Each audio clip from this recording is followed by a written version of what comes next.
There were only so many topics that strangers could discuss together. Among the most popular were the two major powers currently dominating Enshi. Pyoel did not expect to obtain information easily. It was impossible to get completely reliable information from a guest house. Most people exaggerated stories, adding speculation and imagination to make them more entertaining. Still, truth was always mixed in. As Pyoel listened to various conversations, he noticed overlapping details. He regarded those shared points as the core of the rumor. By cross-checking information this way, he could gradually approach the truth. The one who hired the demon-chasing team is most likely the sect leader of the Bamboo Sea clan. There was no concrete evidence, only conjecture, but Pyoel believed it to be true. A powerful wave suddenly struck Pyoel's senses, snapping him out of his thoughts. Chi flow was the manifestation of a warrior's chi. Each person's ki had unique characteristics. Even among 1,000 warriors, no two would be the same. The flow of ki was influenced by countless factors: internal energy, personality, and the type of martial arts practiced. Some warriors preferred to conceal their chi, while others enjoyed displaying it. This chi belonged to the former. Its owner had no intention of revealing himself. As proof, no one else in the guest house seemed aware of it. The chi flow was so faint that only someone of Pyoel's level could detect it. The old man scanned the interior briefly before heading straight toward the stairs leading to the second floor. A thick sword hung at his waist. Pyoel called over the waiter. "May I move to the next floor? I'm sorry. That floor has been completely rented by another guest." "Who rented it?" "I'm not sure. The owner personally received the guest. Would you like me to find out?" "No, it's fine." Asking further questions would only draw unnecessary attention. Instead, Pyoel scanned the guest house again. The woman wearing the cotton scarf was nowhere to be seen. He immediately realized that she was the one who had rented the entire floor. Though he was curious about her identity, Pyoel decided not to pursue it. He had a feeling that getting involved would only drag him into something troublesome. Just as Pyoel was about to stand up, bang! The guest house door flew open violently. Someone had kicked it. The door trembled as it remained wide open. A group of warriors stormed inside. The moment they appeared, the entire guest house fell silent. The guests recognized who they were. "They're from the Heavenly Silver Marketplace. Why are they here?" At the center stood a young man. Though his eyes were sharp and cold, his appearance was enough to make anyone glance twice. "Isn't that Lord Hua Okegi of the Heavenly Silver Marketplace? Why would he come here?" Hua Okegi swept his gaze across the guest house. Those who met his eyes quickly bowed their heads, unwilling to attract attention. Then, a faint glint appeared in his eyes. Everyone had avoided his gaze, except one man. Hua Okegi stared at him briefly, but soon lost interest. He had another purpose today. As if responding to the commotion, a man and a woman descended the stairs. The moment Hua Okegi saw the woman, his eyes flickered. Though her face was covered, he immediately recognized her. "Greetings, Lady Yo. What brings Lord Hua here?" "I heard that Lady Yo was staying here." Her true identity was Yo Hua Young of the Bamboo Sea clan. Her visit had been meant to remain secret. She even wore a veil she normally did not use, yet Hua Okegi knew she was here, which meant information was leaking from within the Bamboo Sea clan. How many have already submitted to the Heavenly Silver Marketplace? Their most detestable trait was turning former allies into spies. Yo Hua Young had already identified and expelled many such traitors, yet it seemed some still remained. Her expression hardened. "Thank you for coming, but I have nothing to discuss with Lord Hua. Come now, let's talk. Isn't cooperation better?" "I'm leaving." She attempted to pass him. At that moment, a man stepped forward and blocked her path. Lord Hua has not finished speaking. He was a large man in his mid-30s with massive hands like pot lids. It was Huangbo Chisung, Hua Okegi's bodyguard. Yo Hua Young recognized him immediately. "Lord Huangbo, I heard you rejected our offer and joined the Heavenly Silver Marketplace. I had no choice, their terms were better. So you're that kind of man. Many mouths depend on me. Do you not value honor?" "I learned long ago that honor cannot feed people. I'm a mercenary now. Why would I need honor?"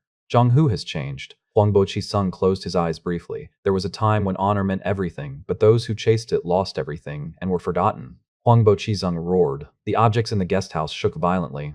Yo Hua Young frowned. Then, the old man behind her stepped forward. Huangbo Chisung's roar was abruptly cut off. The old man's ki suppressed it completely. He stared at Huangbo Chisung with fierce eyes. "That's enough." The moment the old man stepped forward, the air inside the guest house changed. The already tense atmosphere grew even heavier, as if it were about to burst. A vigilant light appeared in Huangbo Chisung's eyes. Merely facing the old man sharpened his nerves like a blade. His body instinctively sensed danger and responded. When the old man had stood behind Yo Hua Young, Huangbo Chisung had felt no trace of chi from him. It was as though the man did not exist at all. But the instant he stepped forward, his chi surged forth and pressed down on the Heavenly Silver Marketplace's warriors with overwhelming force. A master. Huangbo Chisung realized that the old man was a master of a level rarely seen. He spoke respectfully. "This junior is Huangbo Chisung. May I know senior's name?" "I am Akchusan, the Lion Sword." Huangbo Chisung's eyes widened involuntarily. Lion Sword, Akchusan, he was one of the foremost masters in Zhonghu. Although the 11 superpowers of Zhonghu were represented by the two factions, 3 clans, 3 packs, and 3 manors, it was said that Akchusan stood only one step below the 8 constellations and the 3 saints. Even then, most believed the gap was not significant. What brings you here, senior? They had never expected Akchusan to appear here. As far as they knew, he had no connection to the Bamboo Sea clan. That he was accompanying Yo Hua Young confused him. I have a small connection with this child's master. I could not refuse her request. I am Hua Okegi of the Heavenly Silver Marketplace. This is an issue between Lady Yo and myself. Why not observe from the side? You're a coward. How can you say you'll resolve this matter alone when you're surrounded by subordinates? Do you truly believe that's fair? Hua Okegi's face flushed red. He couldn't find an excuse. Then, how dare you insult our lord? A man behind Huangbo Chaisung shouted in rage. Unlike Huangbo Chaisung, he had served Hua Okagi for a long time. Seeing his master rebuked by Akchusan, he lost his composure. Akchusan's eyes widened instantly. What did you say? I said you're a crazy old man. Hua Okagi panicked. A terrifying sound rang out faster than his voice. The wall of the guest house exploded. The man who had insulted Akchusan was left with only his lower body. His upper body had completely vanished. The Heavenly Silver Marketplace's warriors recoiled in horror. Only then did they understand how terrifying the old man before them truly was. Everyone retreated, except Huangbo Chizung. Though he had sold his services for money, he was still a proud warrior. If he backed down in fear, no one would ever hire him again. He desperately wanted to avoid fighting Akchusan, but life inevitably presented moments one could not flee from. Leave first. Lord Ak is furious. This cannot be resolved through words. Akchusan radiated violent killing intent. Where do you think you're going? Akchusan said coldly. A subordinate's mistake is a master's responsibility. Shouldn't you bear it? Hua Okegi's face turned pale. Facing a master of Akchusan's level head-on would devastate his mind. Huangbo Chisung stepped forward. Lord Hua has nothing to do with this. You'll have to go through me first. You overestimate yourself, Akchusan sneered. Do you think a little fame in Zhonghu allows you to stand against me? How could a junior think that? I only hope today's conflict ends with me, so you'll take full responsibility.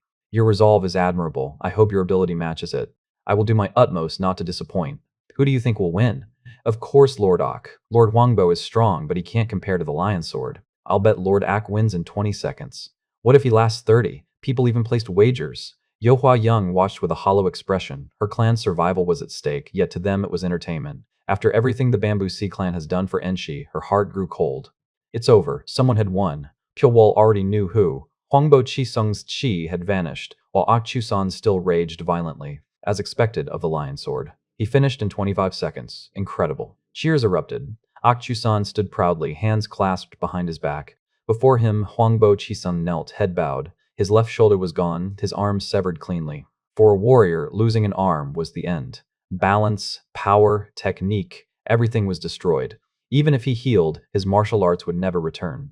Akchusan could have stopped with a warning, but he chose to sever the arm to assert his authority. The Bamboo Sea clan needed to remind the Heavenly Silver Marketplace that they were still alive. Huangbo Chizung had become the sacrifice. She looked around. Hua Okegi and his subordinates had already fled. She turned to Akchusan. Let's go. As the crowd dispersed, only Huangbo Chisung and Pyeolwol remained. Rain poured down, soaking Huangbo Chisung's body. Still, he did not move. He could not return to the Heavenly Silver Marketplace. His life as a warrior was over, and his master had abandoned him. Where should I go? He lifted his head in despair. Before him stood a man gazing down with indifferent eyes. If the 3 fists of the Heavenly King had been completed, would everything have been different? Would he have chosen martial arts over money? Regret came far too late. Huangbo Chizung closed his eyes and sobbed. Fortunately, the rain concealed his tears. Pyeolwol watched him in silence. He understood the despair Huangbo Chisung was feeling, but overcoming it was something only Huangbo Chisung himself could do. Would he continue to collapse, or would he rise? Curious, Pyeolwol kept watching. What is it? Huangbo Chisung said bitterly. Do you want to laugh at me until the end? Go ahead. As you can see, I'm a fool with no arm. Losing an arm isn't a big deal, Pyeolwol replied. Losing your spirit is. What would you know? Huangbo Chisung shouted. Losing one arm doesn't mean you've lost all your martial arts. Then what should I do? Start over. Direct the flow of your internal chi. Instead of dividing it between both arms, concentrate it entirely into your remaining arm. Perform the techniques you once used with 2 arms using only one. Is that even possible? Are you going to give up just because it might be impossible? If that's all you can handle, then live like this for the rest of your life. Pyeolwol walked away without hesitation. He felt no particular attachment to Huangbo Chisung. He had only wanted to see whether the man could overcome his despair. Something flew through the air and landed before Pyoul. It was the severed arm. Huangbo Qizong had thrown it away. When Pyoul turned around, he saw Huangbo Qisheng kneeling. "Help me! You said there was a way, didn't you?" Fear filled Huangbo Qisheng's eyes, but the emptiness was gone. He was desperate, grasping at even the smallest thread of hope. More than anything, he sensed that Pyoul was different, not just because he had stayed behind. The moment he looked into Pyoul's unmoving eyes, Huangbo Qisheng instinctively knew these were the eyes of someone who had crawled out of a despair deeper than his own. For the first time, interest flickered in Pyoul's eyes. Huangbo Qisheng's expression reminded him of someone he had long forgotten, So Yaoul, a girl trapped with him in an underground cave. Like Huangbo Qizeng, she had clung desperately to survival, though she overcame her trials on her own, while Huangbo Qizeng begged for help. They stopped at an abandoned house on the outskirts of Enshi. The roof barely held, but it blocked the rain. "Sit." Huangbo Qisung sat cross-legged without a word. Pyoul reached into his black dragon robe and withdrew silver needles. Huangbo Qisung cried out in pain. Though the needles were hair-thin, the pain was unbearable, as if lightning struck each point. Unable to endure it, he screamed. He embedded 20 needles, all concentrated along Huangbo Qisung's left torso. The left meridian was completely sealed, a restriction. Now, Huangbo Qisung's qi could no longer flow into the left side of his body. Pyoul explained calmly, "Qi naturally flows to both arms, but with your left arm gone, that flow is wasted. Block the leak and concentrate everything into your right arm." As a seasoned warrior, he immediately grasped the concept. Pyoul continued, "It won't be easy, but you have no choice. If you can't handle it, then give up and retire from Zhonghu." "You half-baked bastard," Hua Yuqian roared. "How could you abandon someone like Huangbo Qisheng just because he lost an arm?" He knew better than anyone how dangerous a man at rock bottom could be in Zhonghu. Such a person might not be a threat now, but if the heavenly silver marketplace were to weaken or face a crisis, that same man could become a devastating variable. No one would truly devote themselves to a sect leader who so easily discarded his subordinates. Small incidents like this accumulated, eventually leading to the collapse of even a rapidly growing power like the heavenly silver marketplace. Hua Yuqian sighed at his pathetic son. Still, he didn't allow himself to remain scowling. "Steward May." "Yes, my lord?" Steward May Bulgun appeared at once. "How are the banquet preparations?" "Everything has been prepared perfectly." "Are you certain?" "I've checked multiple times. There shouldn't be any problems." Hua Yuqian nodded. "Lord Wu, this is Lord Lim Tai Moon and Lady Jiamhua, friends of Lord Hua Okeki." "Wuzhong Rock of Snowcloud Villa," Wu greeted. "Snowcloud Villa," Lim Tai Moon said. "Isn't that where Lord Yu of the Taiyuan merchant group once lived?" Wuzhong Rock blinked. "How do you know that? How could I not? If an honor, I am Lim Tai Moon of Shindojong. Wu Zhongrok frowned. It was a name he had never heard before. A flicker of doubt passed through Wu Zhongrok's eyes. Wu Zhongrok studied Lim Tai Moon carefully. The true nature of the so-called godly sword clan remained unclear, but Lim Tai Moon himself was no amateur. His build was solid, and the aura he exuded was decent. But that was all. It still fell short of Wu Zhongrok's standards. Our godly sword clan is known for its mystery, so it's only natural that Lord Wu hasn't heard of us. So, you've intentionally hidden your presence. Lord Wu must know that many sects suffered severe losses during the war between demons and heaven. Our godly sword clan was among them. We fought on the front lines and paid a heavy price. Afterward, we withdrew from external affairs to focus on internal recovery and disciple training. Lim Taemoon shifted his gaze to Pyoul and Soma seated behind Wu Zhongrok. "Who are those two?" "They're simply accompanying me." "Then could you introduce them?" Wu Zhongrok looked bewildered. Throughout his travels with Pyoul, no one had ever shown interest in him. "Something's off." Lim Taemoon's eyes gleamed. He wasn't interested in Pyoul himself. He simply wanted to provoke someone, and Wu Zhongrok's reaction intrigued him. "If Lord Wu feels uncomfortable, I'll greet him myself." Without waiting for permission, Lim Tai Moon strode toward Pyoul. "I am Lim Tai Moon. Since we've met at a banquet, let's exchange names." Pyoul slowly raised his head. Lim Tai Moon smiled confidently, meeting his gaze without flinching. When Pyoul remained silent, a crease formed on Lim Tai Moon's brow. "Why won't you answer? Do you refuse even a greeting?" His tone sharpened. "Lord Lim." Wu Zhongrok hurriedly intervened. He knew Pyoul's temperament. Pyoul finally spoke. "Pyoul, so you can speak. I thought your tongue had been cut out. Nice to meet you, Lord Pyo. Where are you from?" His tone was casual, borderline disrespectful. "The Lord is arriving." Mai Bulgun's voice echoed through the hall. "We greet you, my lord." All the warriors stood in unison. "Please sit." Hua Yu Qian gestured casually. Lim Tae Moon swallowed his irritation and returned to his seat. Wu Zhongrok exhaled deeply. That unexpected troublemaker nearly shaved 10 years off my life. He glared at Lim Tae Moon's back. If this is what his sect produces, it's not worth knowing. The grand name alone had been suspicious. Now he was certain it lacked substance. Hua Yu Qian spoke. "I thank you all for attending. Though the preparations are modest, please enjoy yourselves." Despite his relaxed demeanor, no one believed he was ordinary. He had built the heavenly silver marketplace into a major power within decades. Matgahi panted heavily. If Shinmugum had not been holding her hand, she would have already given up. Are you okay? He asked. I'm fine. Don't worry. I can still hold on. Let's rest for a bit. We don't have time. They've probably already noticed I'm gone and formed a tracking team.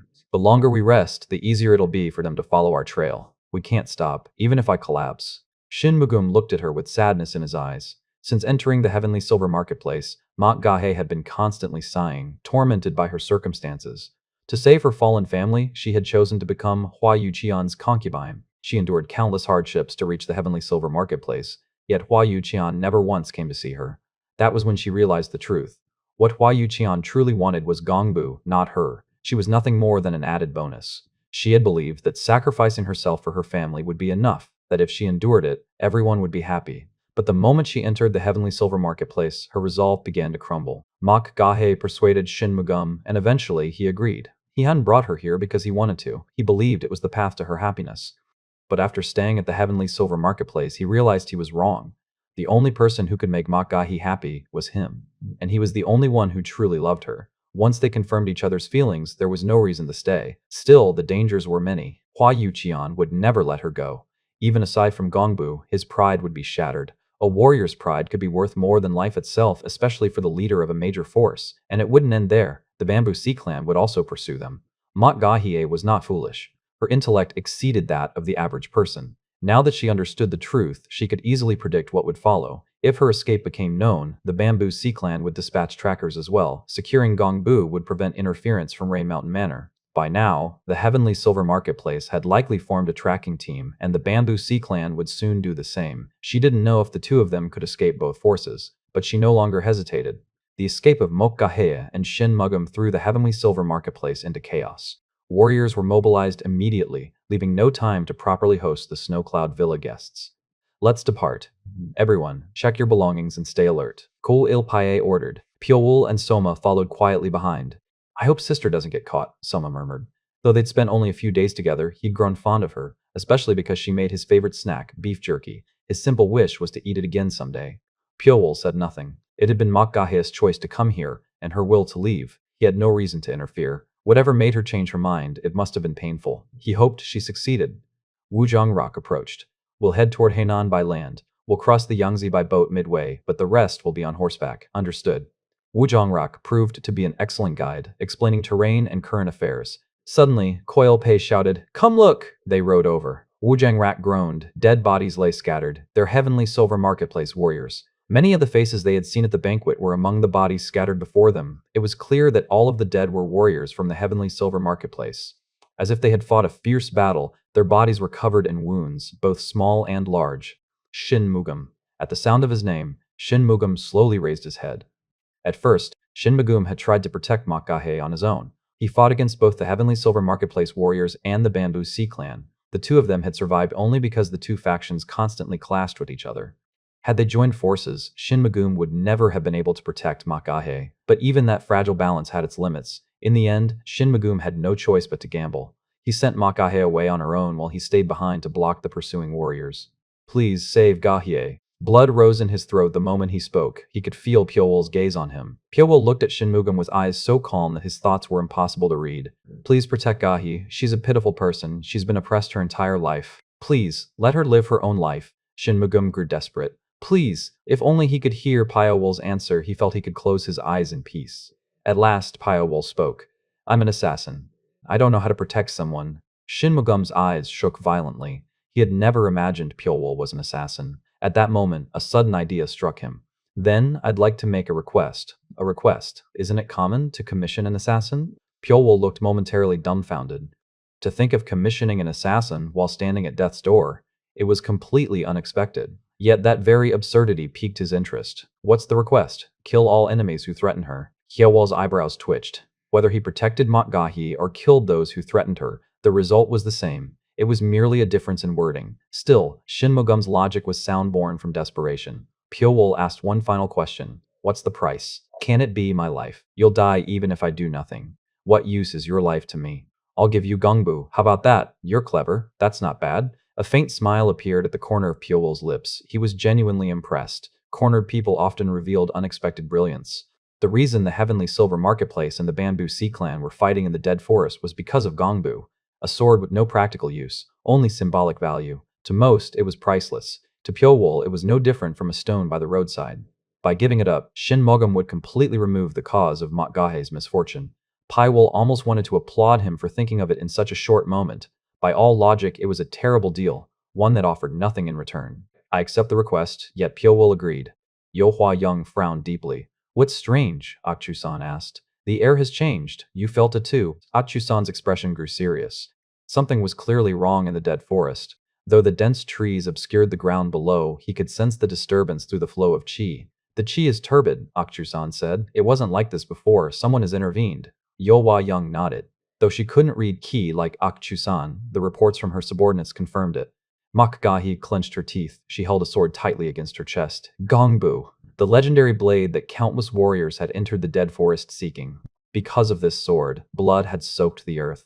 Brother Mugam, she forced herself to keep moving, recalling Shin Mugam's face. He had stayed behind so she could escape. She hadn't wanted to leave, but she had no choice. If she stayed, he would have been burdened by protecting her. So she ran, tears blurring her vision. Stay alive, I'll come back for you, no matter what. As she pushed through the bushes, a sharp sound tore through the air. Mokgahe instinctively dropped to the ground. Her reflex saved her life. A large sword embedded itself into a wooden pole just ahead. 7 warriors approached her. They were from the Bamboo Sea Clan, their sharp auras focused entirely on Gongbu. Hand over the sword, and we'll spare your life. The leader extended his hand. Mokgahe did not believe him. He had just tried to kill her. She hid Gongbu behind her back and stepped away. This sword is my family's heirloom, Mokgahe said coldly. What right do you have to demand it?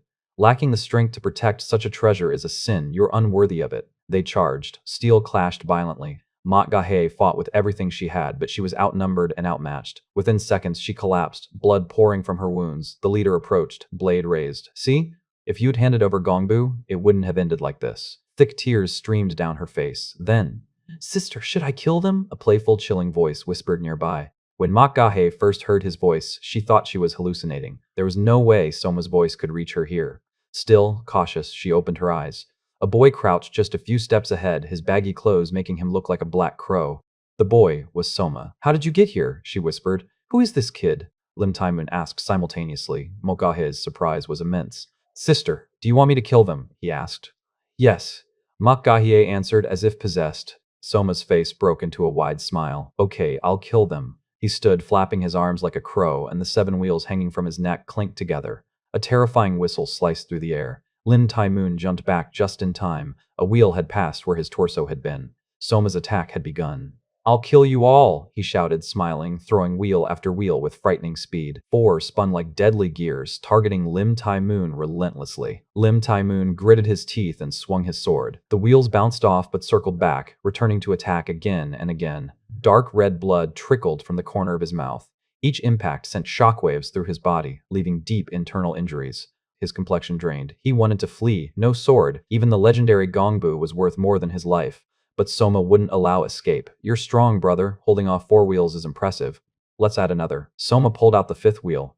Let's go, sister. To older brother. Brother Mugam. Is he alive? Yes. He asked me to rescue you. Tears streaked Mokgahe's face, mingling with blood. Don't worry, I'll give the sword to him. He used it to make the request. Do whatever you want. I don't need it anymore. She was fed up. Gongbu had caused too much tragedy.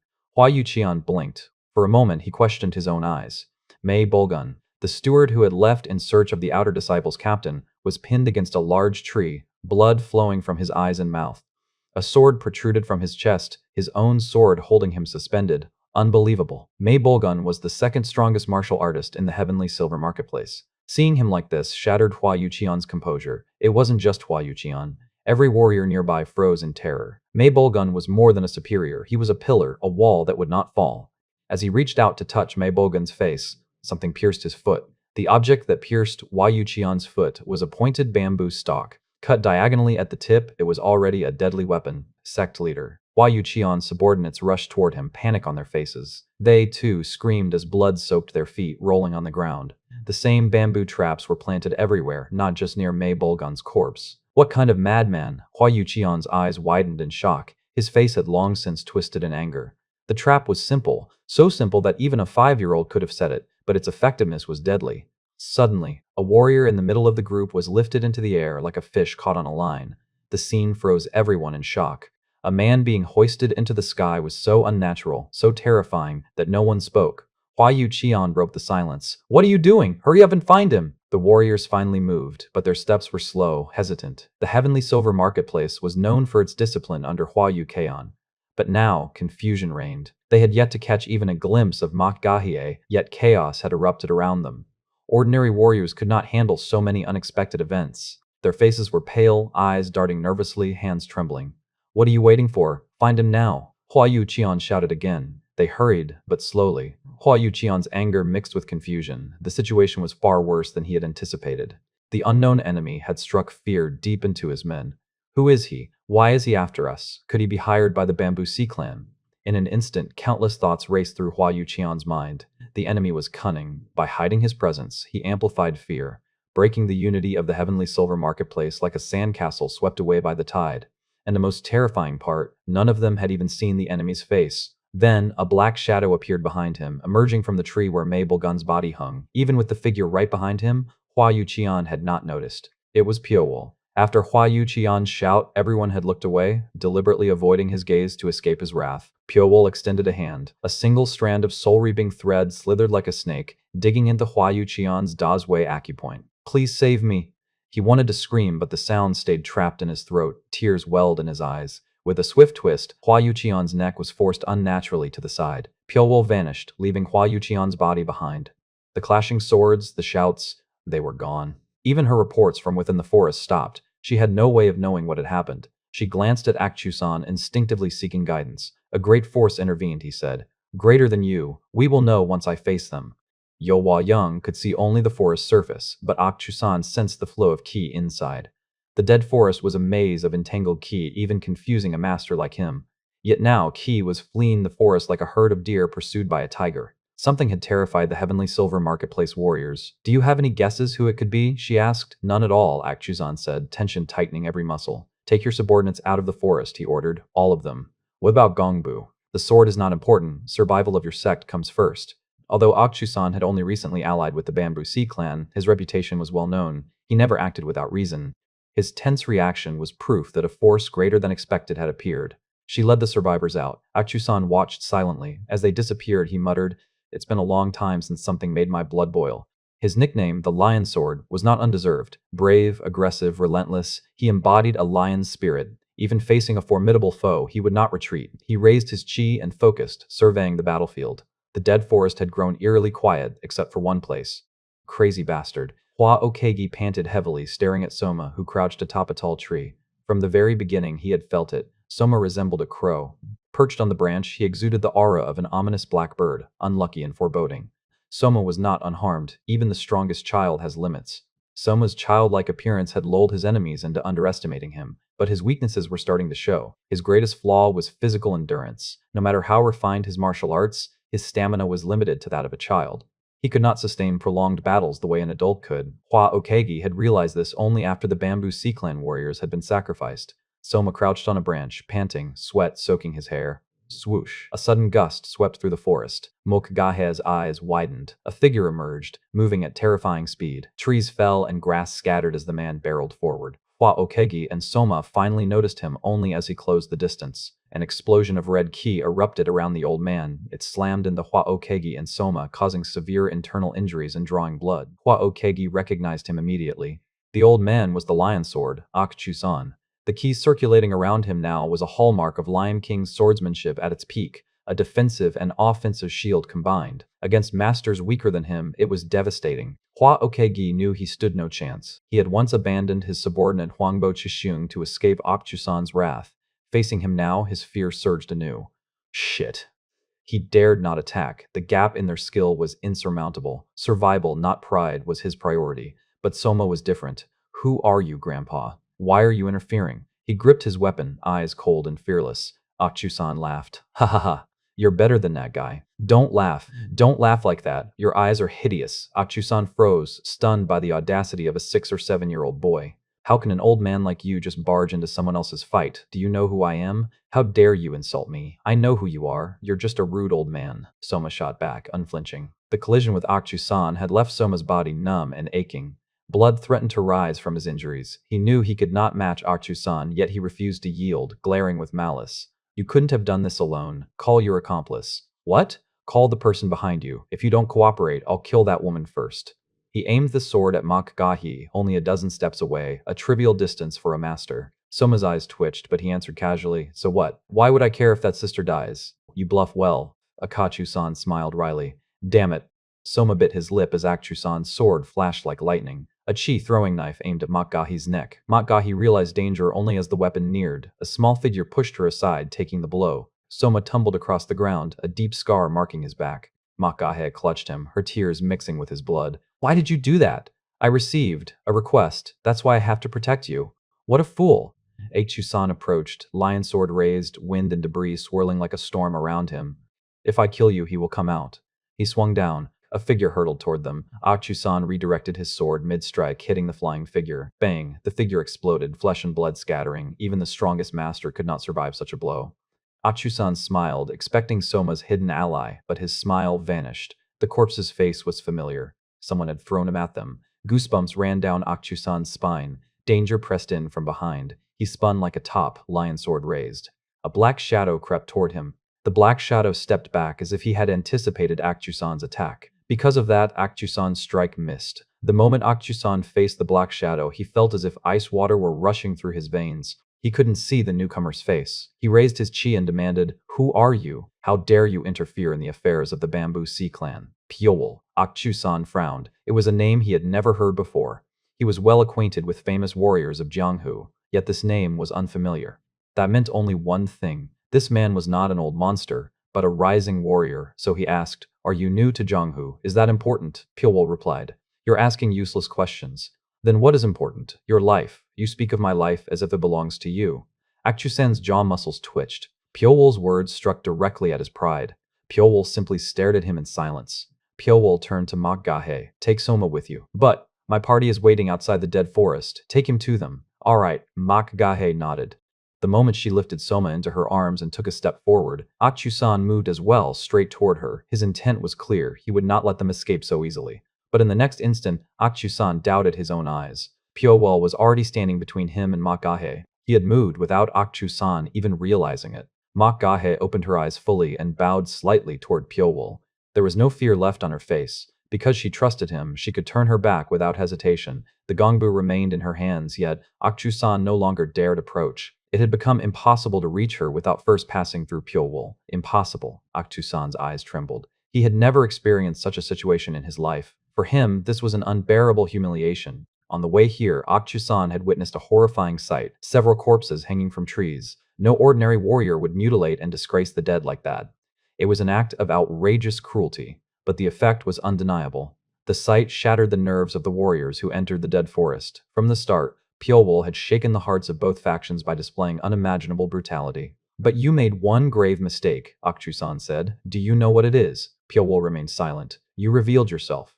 If you had stayed hidden, I might never have found you. But now that you've overestimated yourself, you'll pay the price. You talk too much. Akchu-san's face twisted in fury. When someone starts talking too much, Pyoul said calmly, it means they're afraid. Akchu-san's restraint finally snapped. He unleashed the Lion King technique with all his might. Massive chi waves surged toward Pyoul. Using snake steps, Pyoul evaded them effortlessly. The passing waves cleaved a massive tree in half. One wave after another followed. Pyoul advanced, weaving between them like a serpent. Akchu-san charged forward, abandoning ranged attacks. Snakes die when their necks are cut. He intended to close the distance and end it in one strike. Yet something felt wrong. Like a splinter lodged beneath his skin. He ignored it. The Lion King's sword roared. Chi filled the surroundings, uprooting grass and scattering leaves. A massive crater formed where the sword struck. And yet, Pyoul remained untouched. He hadn't even counterattacked. Are you mocking me? Akchu-san attacked more ferociously. At last, Pyoul activated Black Lightning. His nerves ignited, his thoughts accelerated. Breathing, muscles, grip, foot placement, everything was laid bare. Akchu-san's attacks missed him by mere inches, again and again. It was a mirage. A hell. Akchu-san was already trapped. When his stamina finally faltered, Pyoul struck. Akchu-san was sent flying. Before he could recover, phantom daggers flashed. Blood sprayed. Desperation set in. Then, something thin wrapped around his neck. Before he could react, it cut in. His body soon collapsed onto the ground. Pyawol stared silently at Akchusan's corpse. Although he could have ambushed him from the shadows, Pyawol had deliberately faced Akchusan head-on to test his own martial arts. He wanted to confirm how much he had grown and how he would fare against a true master. Leaving Akchusan's body behind, Pyawol walked out of the dead forest. Corpses lay scattered everywhere. Some had died fighting each other, while others had been killed by Pyawol. With a flick of his hand, the bodies hanging from the trees fell to the ground. He had used them out of necessity. There was no reason for them to be humiliated forever. The dead forest had truly become a forest of the dead. Are you really giving this to me? Yes?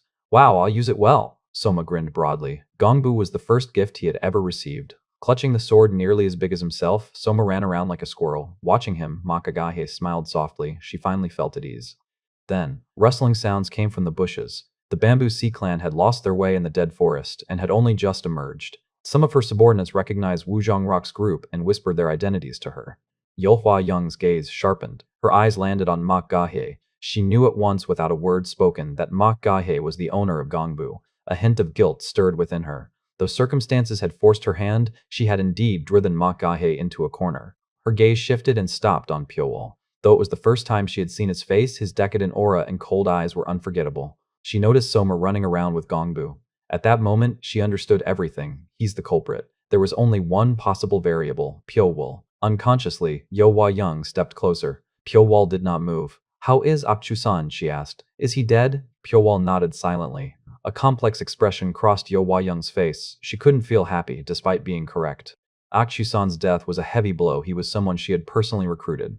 I'll retrieve Lord Ak's body. Do as you wish. And we'd like to make amends to Lady Mok and her guard. Don't you want Gongbu? Not at all. We're satisfied knowing it didn't fall into Rain Mountain Manor's hands. She shook her head firmly. Lord Zhang Pyongsan has an obsession with swords. Once he desires one, he never gives up. Be careful. I will. We'll be leaving now. Pyawol watched her back in silence. A tectonic shift had occurred. In a single day, half of the Heavenly Silver Marketplace's power vanished. Losing leaders, not territory, was the true disaster. With both the sect leader and heir dead, chaos erupted. Survivors fought over assets, and the sect collapsed from within. Meanwhile, the Bamboo Sea Clan surged back. They reclaimed lost interests and expanded rapidly. Zhang Hu was shaken. Enshi, once insignificant, became a focal point. And among those watching, the Hao clan, their eyes turned toward Enshi. A carrier pigeon flew into their headquarters.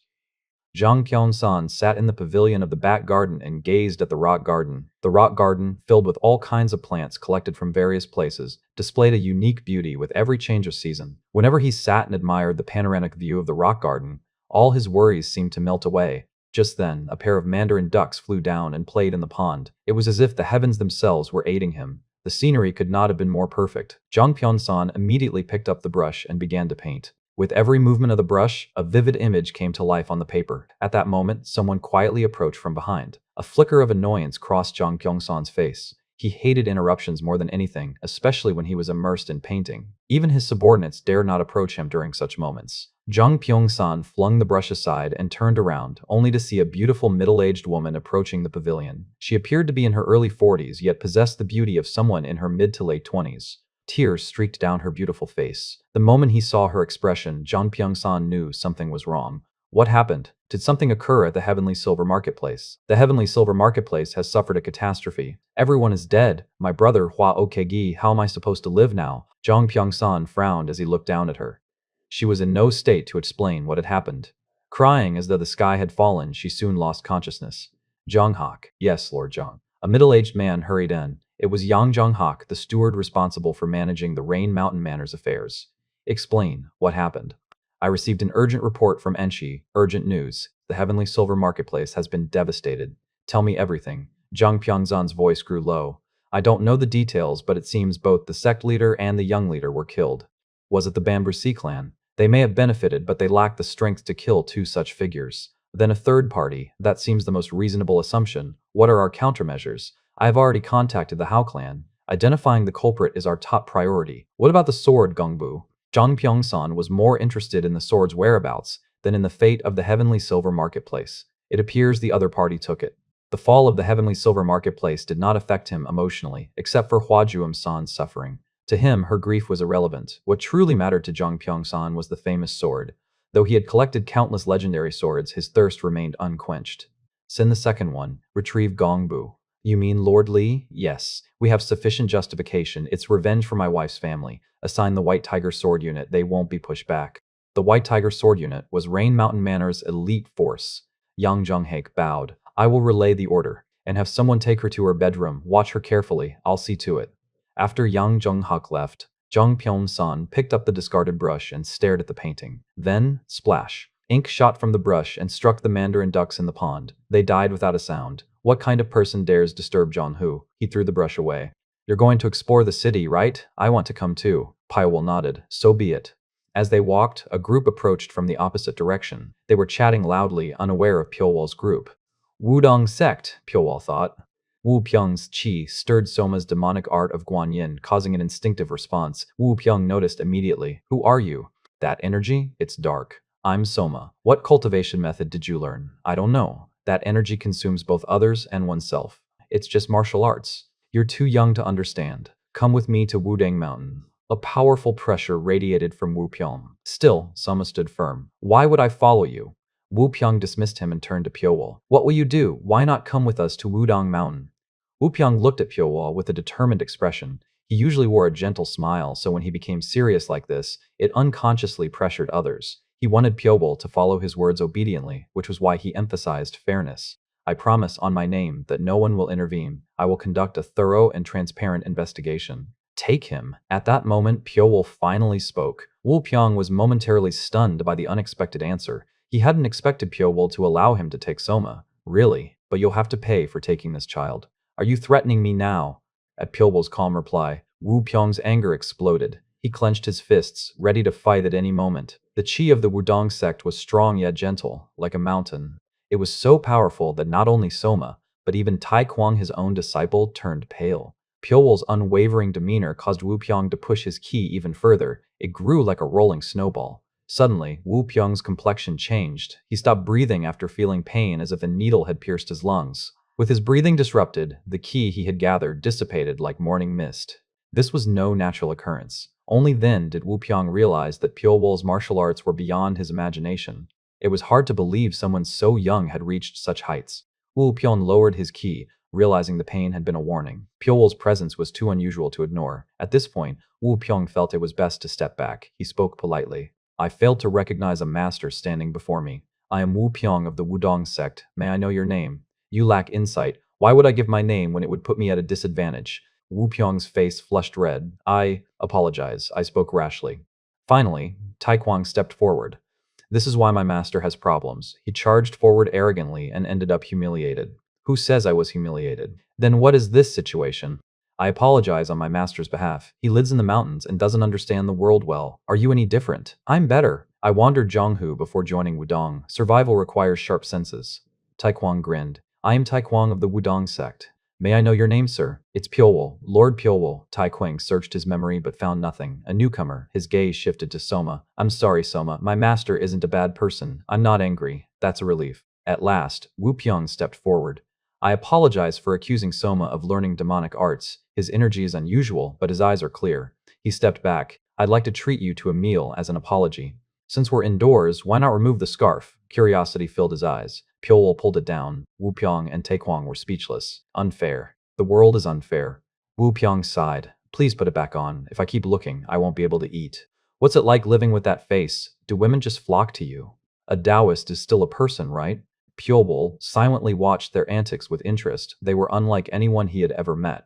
The good-natured expression of the Taoist, who had been laughing heartily until now, disappeared. The light in his eyes faded, replaced by cold, emotionless eyes. When he first heard the news, he couldn't believe it. That was why he initially dismissed the rumors circulating within the Wudong sect as baseless gossip. One assassin taking down both the Ime sect and the Qingcheng sect. It was so unbelievable that he found it absurd. However, the Wudong sect's reaction was different. My senior brother said we needed to investigate further, so I requested information from the Hao clan. But strangely enough, they were reluctant to sell it to us. Can you believe it? Those gold-hungry people hesitating to sell information. That's when we realized the situation was serious. We searched everywhere to uncover the assassin's identity, but no one in Chengdu was willing to speak about him. Can you imagine that? There were countless people in Sichuan, yet they all refused to talk out of fear. After much difficulty, I also learned the assassin's name. They say his name is Pyowol. Isn't that strange? It's the same as yours. When I first heard the name, I never imagined you were the Reaper of Sichuan. But after seeing your face, I was convinced. There is no other face like yours in the world, and it's unlikely there would be another person with the same name. Don't you agree? Then why ask when you already know the answer? I wanted confirmation. Being vaguely certain isn't enough. The moment Pyobo responded, Wu Pyong let out a deep sigh. Complex emotions surfaced on his face. So, the rumors were true. No one knew how shocked he had been when he first heard the news. The Ime sect and the Qingcheng sect were once powerful enough to stand shoulder to shoulder with the Wudong sect. As a fellow member of an ancient sect, Wu Pyong couldn't help but feel a deep connection to them. Neither sect had been weak.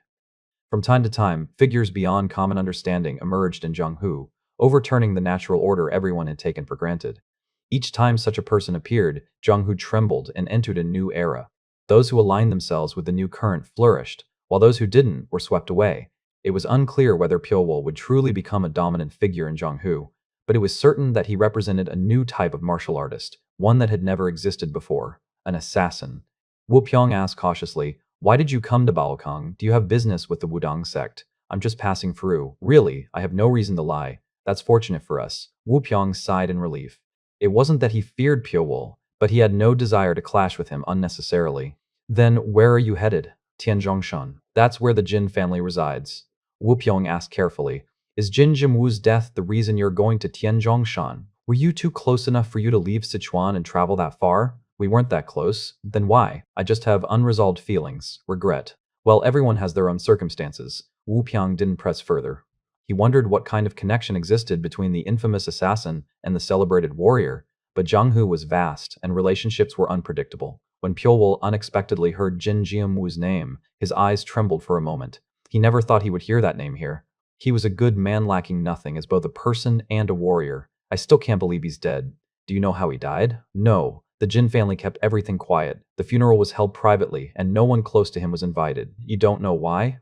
Little is known about the Jin family's internal affairs. Only information about Jin Jianwu's grandfather, Lord Jin Womyong, is publicly known. Learning the truth won't be easy. They'll never reveal their shame to outsiders. "Are you saying Jin Jianwu is considered a disgrace?" "They view his death as shameful because a member of the Jin family died outside their territory." "What kind of nonsense is that?" Soma shouted. Even Soma, who often lacked common sense, knew how absurd that sounded. Zhonghu is full of things that make no sense.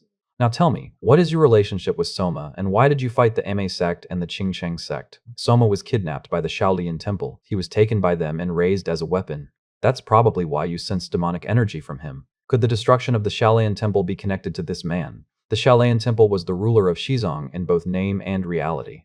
"If Soma was kidnapped by the Shaolian temple, how was he freed? Did they release him?" "No." "Then, they never relinquish what they own. As long as they breathe, they give nothing away." "Then how did Soma gain his freedom? The dead cannot claim their possessions." A chill ran through Wu Pyong's entire body.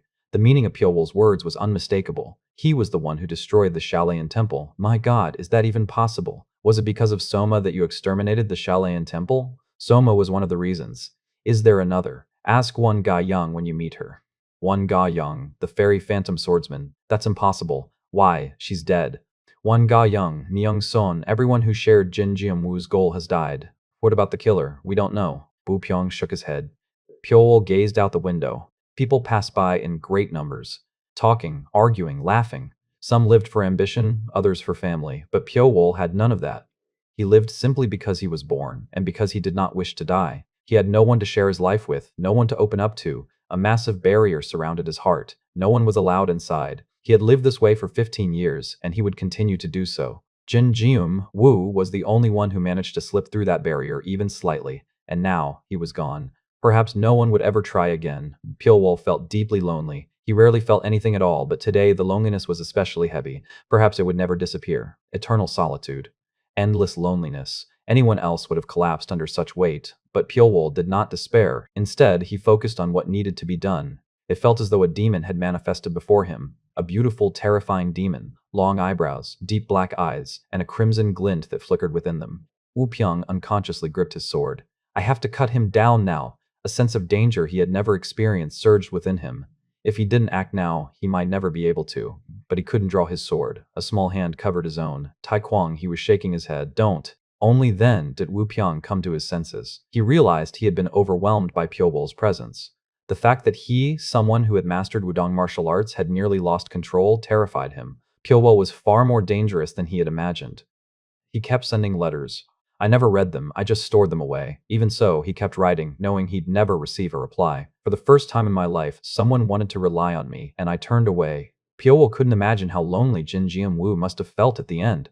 Perhaps he died regretting that silence. It may be too late, but I'm going to answer him now. I'll tell him that his efforts weren't in vain, that his life wasn't wrong. Wu Zhongrok looked out the window. In his room was a chest containing Buddhist scriptures. Since it was such a precious item, he did not entrust it to his subordinates, keeping it safely in his own room. Even when Pyowo and the mercenaries went out drinking, he never left the room. Once I deliver this to the Shaolin Temple, my mission will be over. When that's done, I'll tell my lord that I won't take on any outside missions for a while. If his task had been simply to deliver Buddhist scriptures to the Shaolin Temple, it wouldn't have been so exhausting. What drained him even more was the presence of Pyowo, who accompanied him. Now that he knew Pyowo's next move, he was constantly on edge. If he hadn't known how strong Pyowo was, perhaps it wouldn't have been so difficult. But knowing exactly how terrifying Pyowo could be, he couldn't help but watch his every gesture closely. Something outside the window caught Wu Zhangrak's attention. A group of monks in gray robes passed by, the seal on their foreheads clearly visible. Wu Zhangrak hurriedly called his subordinates to guard the Buddhist scriptures in his stead, then ran down to the first floor.